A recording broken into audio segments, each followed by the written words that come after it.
Update. Am I the a-hole for refusing to go to my daughter's graduation ceremony? Original post.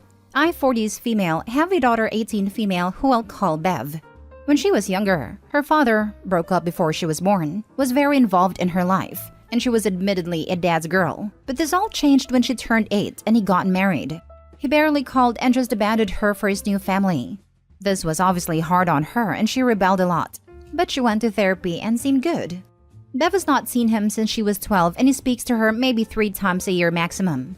When he calls, she believes he is now back in her life for good, then he ghosts her for the remainder of the year. This being said, Bev and I have a great relationship. We do everything together. She even refers to me as her best friend, so I'd say we have a good relationship. Recently was her graduation and I was excited. But then she came to me a week before and told me she is going to invite her dad and a son. And because her dad doesn't want to see me, I can't come. Bev told me that was the only way he was gonna go. I angrily told her I felt betrayed and won't forgive her for this. She just told me I have been there for many of her milestones and she wants her father to experience them too. Things got heated and we argued. The night before her graduation, I pleaded with her, but she ignored me when I spoke. It only said, "I'm sorry, but I'm not changing my mind." I left and cried, until my sister offered to take me out during the graduation to take my mind of it and I agreed. I woke up the next morning to my daughter bawling her eyes out. I looked at the time and realized the ceremony starts in 5 minutes. I asked Bev why she hasn't left yet. Bev then tells me her father ditched her and isn't answering anymore. I hug her and tell her to make the most of her graduation. She looked shocked and asks if I'm not going to the ceremony now that her father isn't anymore, and how it'll be embarrassing to be the only one there without parents. I told her I'm sorry that I already had plans. She then screamed and called me a bad mom. I apologized once again and got ready to meet my sister. I chose not to go because I felt betrayed and wanted to teach her actions of consequences, even if it broke me that I didn't go. Since Bev returned, she hasn't spoken a word to me, and she looks depressed and like she's been crying for ages. I'm starting to regret not going. My sister says I did the right thing, but one of the moms at my daughter's school said she was depressed at graduation. And now I feel bad that I ruined what was supposed to be a day to remember because I wanted to teach my daughter a lesson. So am I the a-hole? Now for the top comments before reading the update. Not the a-hole. You gave her an important lesson about maintaining relationships with the people who are there for you and not blowing them off for the next new thing that comes along. I fully agree. Daughter treated her horrendously. Daughter might now go no contact, but she would be an a-hole to do so given how she's treated her mother. Adopi, stop apologizing. You didn't do anything wrong. The more you apologize, the more your daughter believes that she was right in her actions. At best, you can say, "Look, I understand you're hurt and I'm sorry you're upset, but this is a consequence of your actions." You, as a parent, could have handled this better. You could have just went to support her, despite how she hurt you by pulling that crap with her dad. And this is by no means agreeing with what she did. I firmly believe she was an a-hole for that, nor diminishing your hurt feelings. That being said, graduating from high school is a pretty big deal. If I was in the same situation and this happened to my kid, I would have been there for her. Because if you love your child, you stand up for them, despite their misguided and ill-advised intentions to capture the love of an absent parent. Had you done that, it would have the desired effect of her seeing that her dad really ain't shit to where he can even pull it together to be there for his kid.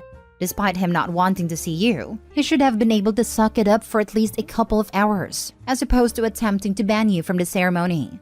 But he didn't. What he did was way worse. He dashed her hopes and let her down.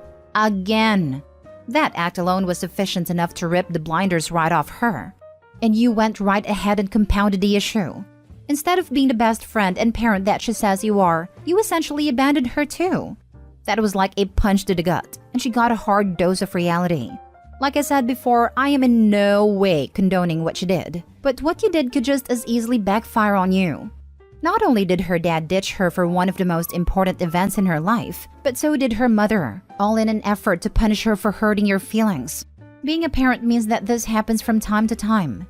Nobody's perfect, and we all mess up from time to time. If you don't want your feelings hurt, don't have kids, don't get married, etc. If you don't get ahead of this, you will be on a fast track to no contact with your kid. Do you really want that? As soon as she's able, she'll try to get away and stay away from you as fast as she can. You need to apologize and make it right. But seeing as she still lives with you, you also need to make this a teachable moment. Acknowledge that you acted out of hurt and anger. Let her know while you could have handled it better, your feelings were no less valid. Remind her of the fact that you were there for her this whole time when her father would make only cameo appearances. And for her to deny you the chance to share in this achievement with her was really painful and unfair to you. Help her to understand that her father has shown a consistent pattern of behavior where she is concerned and is very unlikely to change it. He has shown her over and over again who he is. It's time for her to believe him. Do this without bad-mouthing him. I cannot stress enough how important this is. She needs to draw her own conclusions from this. And last but not least, both of you need to go back to therapy. This is a big hurdle to overcome, but with time and patience and a helpful outside perspective, you two can see yourself through to the other side of this. Hoping the best for you both. Final judgment, everyone sucks here. Now for the first update. I don't think I'm a bad mom for this one thing, and I accepted judgment and read everything. To answer your question, Bev does go to therapy. This isn't the first time Bev has ditched me for her dad. She's been doing it for 10 years. This is the first time I have said no to her after her father abandoned her. I've asked her therapist if Bev is being manipulated, and she said no based on Bev and her father's messages, and my daughter is just grasping onto a reality that isn't there. Update. I went to my daughter and apologized for not going to her graduation. I also explained that it is not a nice feeling to be left out and I feel underappreciated. Also, that is fine to want her father there for her, but I should too. Bev told me that she's sorry things ended this way, and that she loves me, hugged me, and wants things to go back to normal, and that she acted like a witch. I told her nevertheless I should have been there, and if I could do this all over again, I would have gone. Honestly, I said this as I thought she now knew her dad can't be trusted, and I felt for her. Then I asked her if she regrets uninviting me in the first place, and unsurprisingly she said no. This hurt me, but I figured it was because I didn't go so it was understandable. But no, she continued saying that it was probably best I didn't go because she would have been more miserable as she would have preferred her dad to be there anyway. Then I got angry though I didn't show it. I told her my feelings were hurt, especially since I've been there for her. And she said that she's always going to want her dad there for her big moments. I asked, even at the expense of me and knowing he most likely won't show? And she replied, I mean if I have to make sacrifices, I'm going to have my dad there. I repeated the question as she seemed to be swerving it, but she just shrugged and went on her phone. I told her not to expect everyone to apologize and turn a blind eye when she doesn't value them in the real world. And I also said, knowing how she feels, don't expect another apology from me. And this is the last time I'm doing this. She looked teary-eyed, but I left. I don't know how other parents do this. I know her father is going to keep abandoning her, and honestly, I'm at my limit. And if I didn't know whether I was wrong or not before, I definitely know I was right in not going. I know I'm going to get a lot of backlash saying this, but I'm bitter and angry. I understand wanting her dad there, but I should be on the same level of importance as him. I'm still going to be there for her when he inevitably ditches her again. But if this behavior carries on to her next graduation or wedding day, I can't say I'll be that apologetic to her. I should have just listened to NTA. Potentially consider getting therapy yourself, even temporary. I'd have a hard time getting past this, even for my own daughter. I'm sorry this situation is part of your life right now. I agree that Opie should get some therapy if not already receiving any. Opie can't control her daughter's feelings, but Opie can control her own feelings and reactions when daughter acts/disappoints her with wanting dad to show up. Opie, this is a tough situation and I do hope it works out for you. I would have similar feelings of frustration/resentment/anger. Hopefully, daughter will see that her dad's action speaks louder than words. When someone shows you who they are, pay attention. Gosh, I know it's hard, but if she honestly feels that way, then you're right in how you responded. What happens when she gets married? Probably the same thing. That's what I was thinking. How much you betting that Opie will not be invited to Bev's wedding so that her father can walk her down the aisle? I'm so sorry, Opie. I would have been devastated. I feel heart sorry for you. True. And if that happens, I hope Opie doesn't fund a dime of it or lift a finger to help plan a wedding she's not invited to. If daughter truly prefers dad over Opie to the point of excluding her, I'd take a hard look at if you want to continue to be a doormat, even to your own daughter. If raising her and supporting her all of these years hasn't earned you respect from her, then maybe it's time to let your daughter reap what she sows. This hurts to read. I'm sorry, OP. I'm not a parent, but I think at this point all you can do is let her walk her own path. I bet eventually she'll come to terms with the fact that her father is not a man of his word and realize how much you've done for her. Now for the second update. I'm going to refer to Bev's father as Fred. For the past few months, I've done a lot of reflection.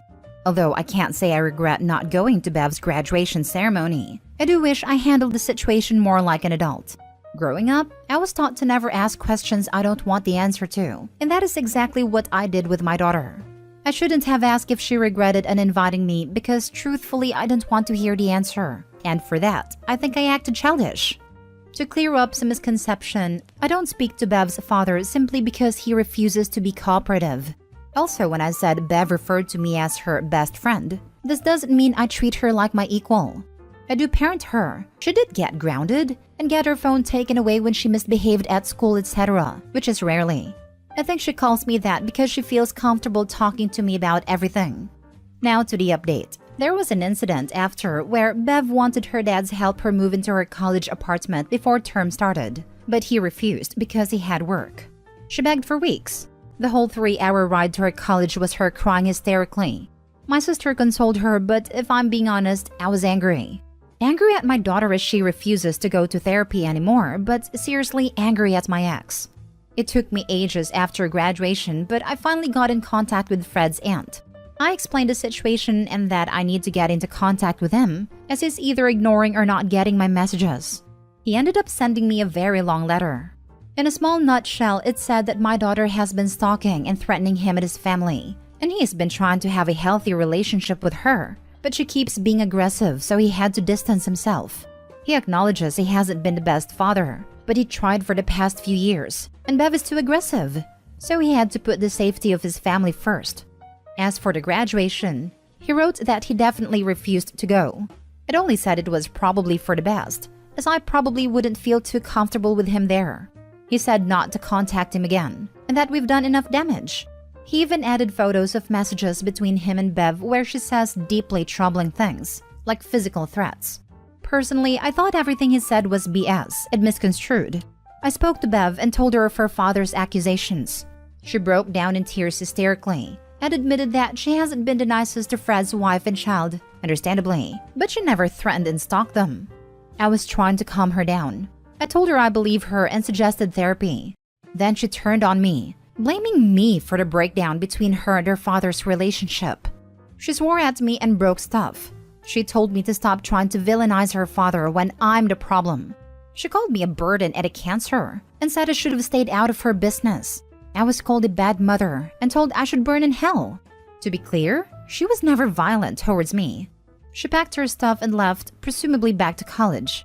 Me or my family haven't heard from her since. I called and called but only got one message from a random number telling me to leave her alone. I told her I'm always here when she's ready to talk.